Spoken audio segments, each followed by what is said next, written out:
Hello guys and welcome to the Racing Minds podcast. This week we are going to discuss about the US Grand Prix. After a 4 week long break after the Singapore race, we have had a pretty eventful Grand Prix in Austin. And the good thing is over the course of next 7 weeks we have 5 more races coming up and the end of championship which we all look forward to. Not just the drivers but also the constructors with where Ferrari have come back after this Austin race. Let's look at the key points of this race and let's start the discussion. So starting with the newcomers. The newcomers, if you ask me, have done an exceptional job in terms of Liam Lawson and Franco Colapinto. Franco Colapinto, he started P17 and he finished P10. Such an exceptional race from such a young driver, and he's very new to F1 as well, as we all know. Especially he joined recently in replacing Logan Sargent, but quite an exceptional performance by Franco. So great job for him. And when we talk about the other side of the garage for Franco, we can see that Alex Albon is starting to get under a little bit of pressure. He needs to step it up. He needs to kind of improve based on where he is, because he was an excellent performer when you were comparing him to Nicholas Latifi and Logan Sargent over the course of last 2.5 years. But now when you see him race against with Franco Colapinto as a teammate, especially the last few races, his performance hasn't been that great. Let's see how the remaining of the races go ahead in this year for him to see how we compare Franco Colapinto and Alex Albon. But I would say the pressure is starting to mount up on the other side of the garage of Williams. Coming to the other newcomer, Liam Lawson. Essentially, he was given a 60-place grid penalty and he had to start at the end of the grid. He finished an exceptional P9 ahead of his teammate, which is an amazing race because he started in the first lap with about 5 places, where he overtook 5 places by the end of first lap, which is exceptional start from Liam Lawson. And after that he had a very good pace throughout the entire race, because Yuki Tsunoda was pit and he came out on hard tires, and Liam Lawson pit 18 laps after Yuki Tsunoda has pit, which means Tsunoda had 18 lap fresher tires on him. But Liam Lawson was consistently faster on the set of tires. Like, he was almost about half a second faster most of the laps.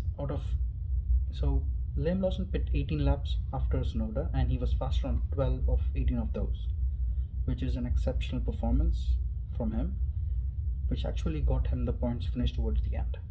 Yuki Tsunoda was a casualty of a spin, which is self-induced, nothing to complain on anyone else, and he also had a 5-second time penalty, which I think is a little bit harsh on Yuki. So an exceptional performance to sum it up from the newcomers. Ferrari. The second point, which is for US Grand Prix, is how excellent Ferrari have been with the race pace. Apparently they haven't brought any upgrades to Austin and they have had an exceptional performance throughout the weekend, whether it's the sprint race where Leclerc and Carlos were going wheel to wheel, and many times I was scared that they might as well crash into each other, which I did not want to happen to the Ferrari. But an exceptional performance by both the drivers, and with Max and Lando fighting, Ferrari is the one getting away with as many points as they can. And in fact, after this race, they are 48 points behind the Constructors' Championship leaders, who was McLaren. So with 5 races to go, if Ferrari keeps performing this way, they have a very, very real chance to win the Constructors' title, for which I'm super excited about. Let's hope. If you're a Ferrari fan, let's hope they can actually win the title after so many years. The next part about the race is Mercedes.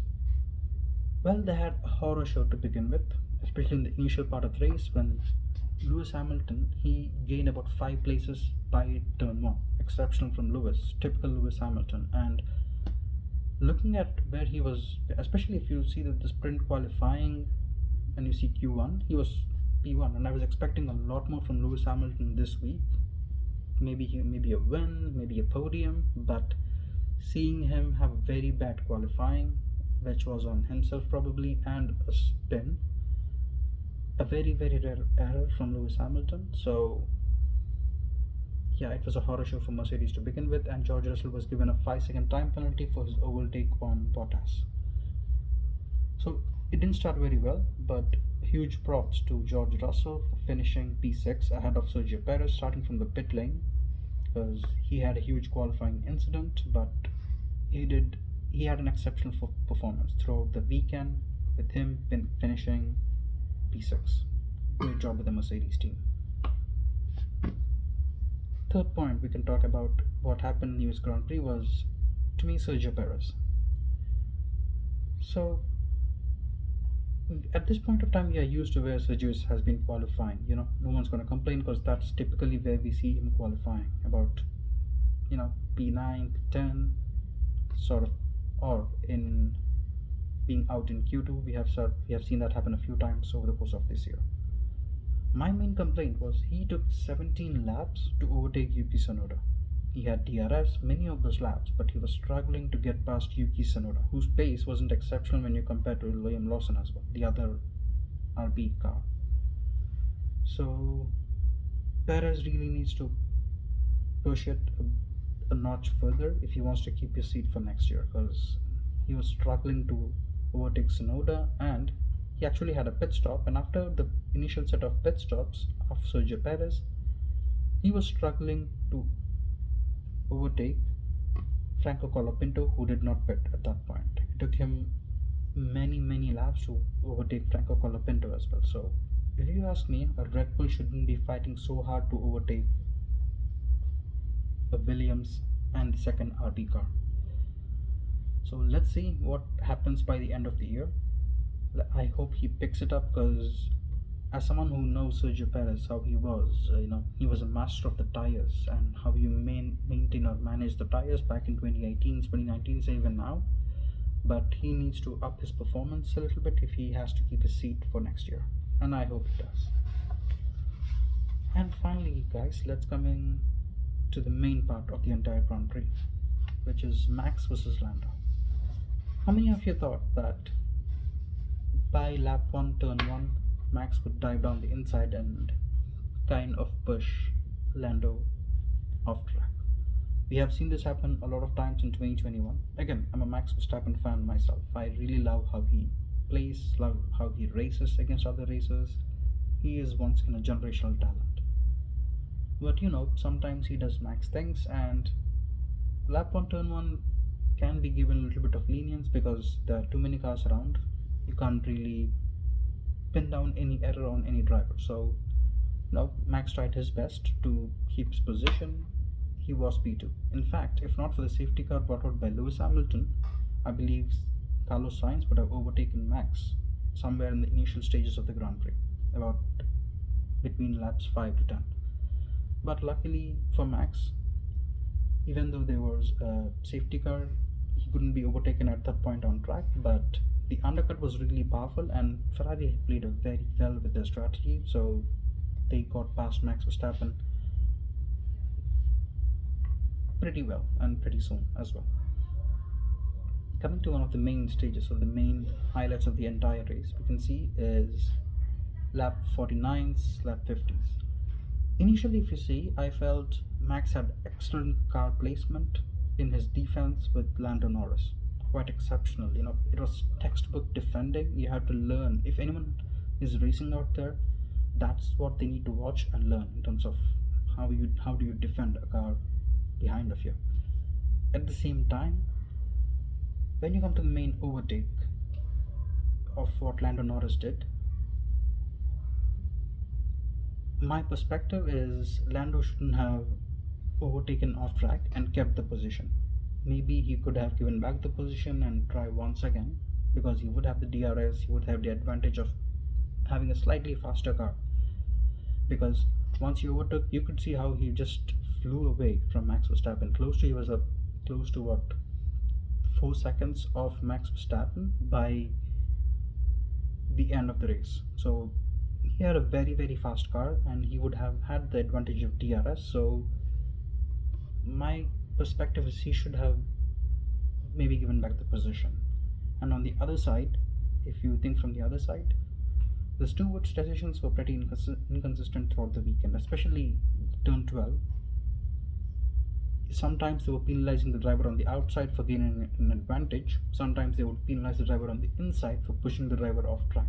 So in this case, whom would you pin it down on? The stewards took quite an easy route by saying, okay, Lando, you went off track more than 3 times, so you get a penalty. But shouldn't they be taking the context as well as to why did he go off track? If you are being really pushed off by another driver, should you be the one penalized? I think the stewards also need to take the context of why a driver went off track. It can get this can get a little bit questionable, especially in the stewarding room, but it felt a little bit harsh that they would penalize him for going off track, whereas he was forced to. He didn't have any other option or any other way. So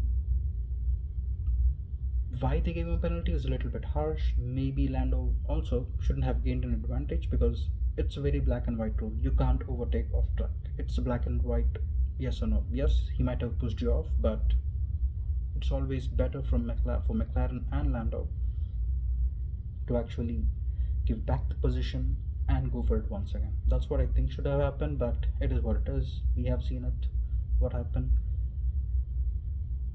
Right now, Lando is 57 points off Max Verstappen, and if they want to win the World Championship, they need to push it up a notch at this point. With 5 races to go and 57 points trailing behind, they need to push up a notch. They need a huge error from Max Verstappen and the Red Bull side of the garage, and Red Bull needs to consistently perform well as how they have done this week. One weekend similar to what happened in maybe Spa, where the Red Bull just wasn't there, one weekend like that, and it could really turn the championship on its head. So let's see how the next 5 races pan out, guys.